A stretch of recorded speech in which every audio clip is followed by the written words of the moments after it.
Good morning, church family. Pastor Dan here, and to visitors, welcome to our daily devotional channel here at Rockhampton Baptist. A few weeks ago, I went to the shops and bought some sunflower seeds, simply to give the kids something different to do while we're at home all the time. But also, I thought Mother's Day is coming up in about kind of 5 weeks, so I could grow some sunflowers for Mother's Day. You know, instead of having to go out and buy some flowers, it would be that extra little thing that I could go for them. However, not really thinking about that plan to its completeness, I forgot to notice that the flowers might not be ready, that they would in fact take another 12 to 14 weeks, which would take us closer to Father's Day than Mother's Day, before I would actually be able to reap my sunflower harvest. That brings us to our passage this morning in Luke chapter 10, verses 1 to 3. After this, the Lord appointed 72 others and sent them on ahead of him, 2 by 2 in every town and place where he himself was about to go. And he said to them, "The harvest is plentiful, but the laborers are few. Therefore pray earnestly to the Lord of the harvest to send out laborers into his harvest.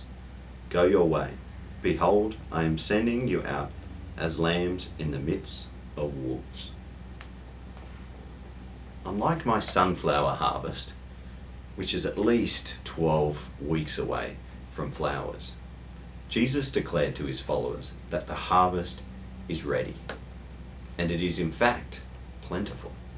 This statement by Jesus that the harvest is plentiful, but the workers are few, I believe is just as true in this season as it was back then. The harvest in which we have here as the church, the harvest that God is working on in the hearts of the people in our community, it's plentiful. But we need to continue working. We need to continue to be working in this harvest. It looks differently in this season, but we need to continue to be working. We need to continue to be engaging with the harvest field. So if you're a committed Christian here at Rockhampton Baptist, can I encourage you to continue to thinking of where your harvest is? Where is God providing the harvest?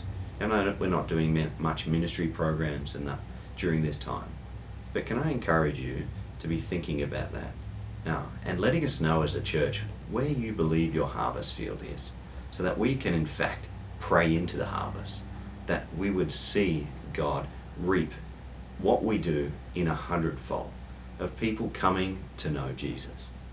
You know, your network's going to be different than my network, and your harvest is going to be different than my harvest. But can we encourage you to pray into the harvest and actually go to reap that harvest? Because Jesus has provided it, and Jesus is preparing it in this season as well. Let me pray for you as you do that. Dear God, I thank you for what you're doing. Lord, I thank you for the harvest in which you're preparing for us. Lord, I pray that you would encourage us to continue to be working in the harvest. Lord, the world is changing at this time, and our community is different. But Lord, help us to be praying into the harvest still. Lord, help us to be ministering into the harvest wherever we are. Lord, we just pray for those opportunities. Help us and give us the boldness to step into them. Can I encourage you to keep walking with God? Talk to him. Let him talk back to you as you read the Bible. And when he does speak to you, trust and obey. Keep looking for opportunities to bless others. See you soon.